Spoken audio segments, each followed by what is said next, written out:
အားလုံးပဲမင်္ဂလာပါအခုကတော့ Istanbul လာလေတဲ့အချိန်အတွင်းမှာနေထိုင်ဖို့အတွက်ပေါ့နော် Airbnb ကနေတစ်ဆင့်ငှားရမ်းထားတဲ့အိမ်ကိုတွားရောက်နေတာပါwebsite မှာတင်ထားတဲ့ပုံတွေရနောက်ပြီးတော့ review တွေဖတ်ကြည့်ရတဲ့လောက်ကတော့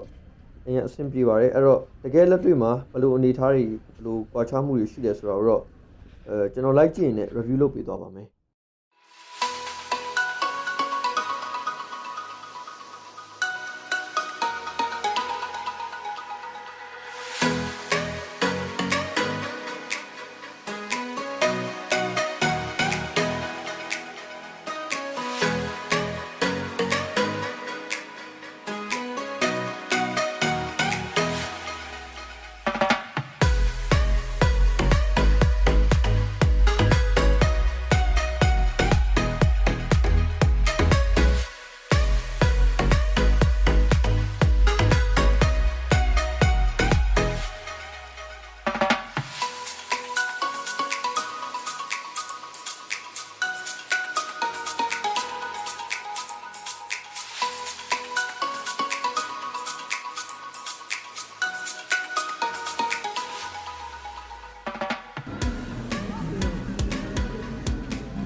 အားလုံးပဲမင်္ဂလာပါကျွန်တော်တို့ Burmese channel မှာပြန်လည်ကြိုဆိုလိုက်ပါတယ်အခုကတော့ Istanbul လာလေတဲ့အချိန်အတွင်းမှာ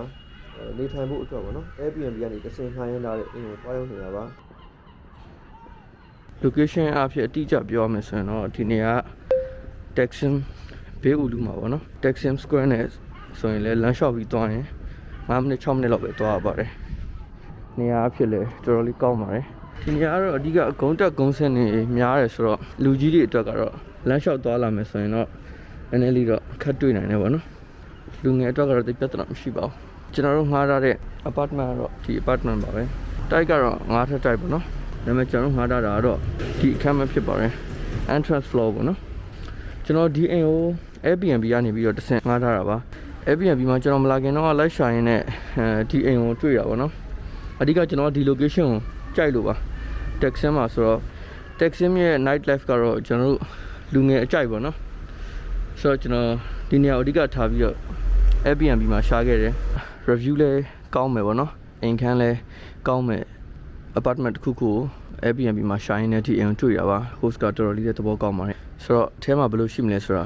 ကျွန်တော်နဲ့အတူတူလိုက်ကြည့်ကြရအောင်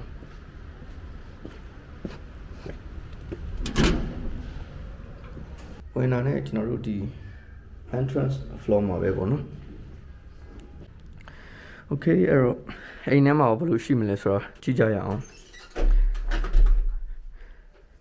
ကျွန်တော်တငယ်ချင်းတွေကတော့အရင်ရောက်နေပါပြီဒီဝင်ကြီးကနေကြည့်မယ်ဆိုရင်တော့ဒီဘက်မှာအိတ်ခန်းနှစ်ခန်းပြီးတော့ဒါကတော့ bedroom ပါ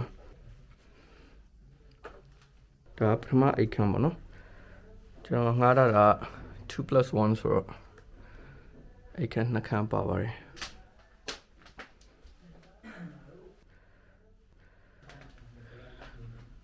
ဒါကတော့ဒုတိယအိတ်ခန်းပါကျွန်တော်ကလူ9ယောက်နေမယ်ဆိုပြီးတော့ပြောထားတဲ့အတွက်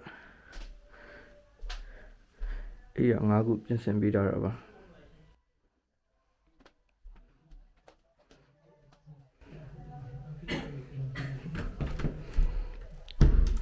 washroom ကိုကြည့်ကြရအောင်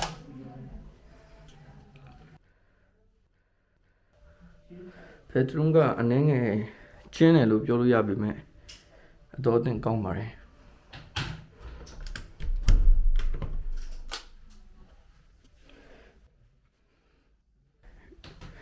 ဒါကတော့ American kitchen လို့ခေါ်ကြပါတယ်ဆလွန်းနဲ့ kitchen နဲ့တွဲရပေါ့နော်ပစ္စည်းအစုံနဲ့ကျွန်တော်တို့ထည့်ပေးထားတယ်လို့ပြောပါတယ်ချက်ကြည့်အောင် ဒ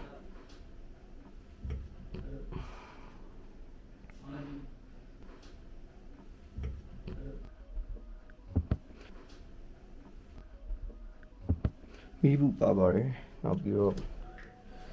ဝိရှော်သက်ပါပါတယ်ရှေ့ကတက်တာလေးထည့်ပေးထားပါတယ်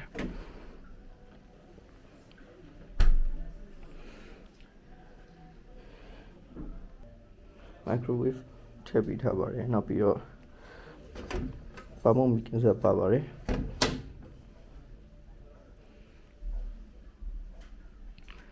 AC လည်းပါပါတယ်ဒါပေမဲ့ဒီ weather ကတော့ကျွန်တော်တို့ AC မလုပ်ဘူးပေါ့နော်ရာသီဥတုကအေးတဲ့ပုံမှာနှင်းတော့မကြတော့ပြင်မဲ့လည်းပဲဒါပေမဲ့ဒီနေ့ဆိုရင်တော့မိုးရွာနေတဲ့အတွက်နည်းနည်းလေးအေးပါတယ် normal ထက်ဆိုင်တော့ဒါကတော့ inshade စလုံးပေါ့နော်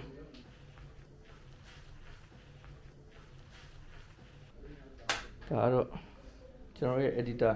ဆက်ပြပါ okay အဲ့တော့ကျွန်တော်အိမ်တိုင်လုံးလည်းပတ်ကြည့်ပြီးပါပြီတော်တော်လေးလည်းကောင်းပါတယ် post ကလည်းသဘောကောင်းပါတယ်ကျွန်တော်ဒီအိမ်တော့အခုနပြောခဲ့တဲ့အတိုင်းပဲကျွန်တော် Airbnb ကရှာခဲ့တာပါကျွန်တော်ဒီမှာနှစ်ပတ်နေဖို့အတွက်ကိုတဲလေအဖြစ် Turkish lira 1000ပေါ့နော်ဒေါ်လာနဲ့ဆိုရင်ဒေါ်လာ950ဝန်းကျင်ကုန်ကြပါတယ်ပေးရတဲ့ဈေးနဲ့တန်တဲ့အိမ်လို့တော့ပြောလို့ရပါတယ်ဒီ Wi-Fi တွေပါလည်းတော်တော်လေး live ကောင်းပါတယ်လိုအပ်တဲ့ facility အားလုံးလည်းထည့်ထားပေးပါတယ်ပြီးတော့ကျွန်တော်ခုနကတော့အိမ်အောင်လာခင်ဒီ location ကိုနည်းနည်းပတ်ကြည့်ခဲ့ပါသေးတယ်ကျွန်တော်တို့ public transportation သုံးမယ်ဆိုရင်လည်းတော်တော်လေးအဆင်ပြေပါတယ် Taksim Square ကိုလမ်းလျှောက်ပြီးသွားမယ်ဆိုရင်လည်းပဲ9မိနစ်6မိနစ်လောက်ပဲကြာပါတယ်ပြီးတော့ဒီ environment ကလည်းတော်တော်လေး peace and quiet ဖြစ်ပါတယ်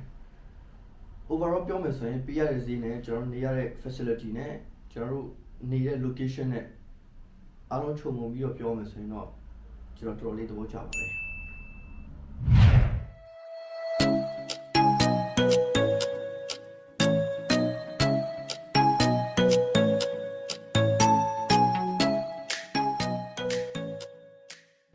ညသာစားပြီးတဲ့နောက်မှာတော့ကျွန်တော်နေတဲ့အိမ်ကနေပြီးတော့9မိနစ်လောက်လမ်းလျှောက်လာပြီဆိုရင်ဒီ Taksim Square ပေါ့နော် Istanbul မှာညဘက်လူအစီကားဆုံးနေရာတစ်ခုလည်းဖြစ်တယ်ပြီးတော့ tourist attraction ရှိတဲ့နေရာတွေကတစ်ခုဖြစ်တဲ့ Taksim Istiklal Caddesi ကိုကြောက်နေရပဲဖြစ်ပါတယ်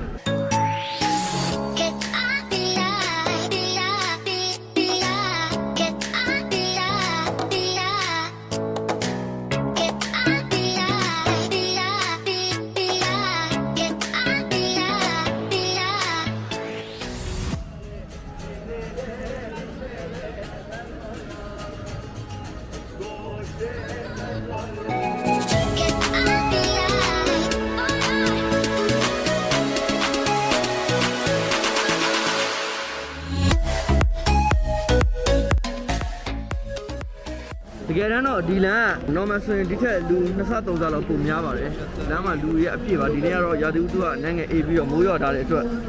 လူနည်းနည်းလေးနဲတာကိုတွေ့ရပါတယ်ပြောရင်ဆိုရင်တန်းလမ်းမှာပဲမိုးရွာချလာတယ်ပါတယ်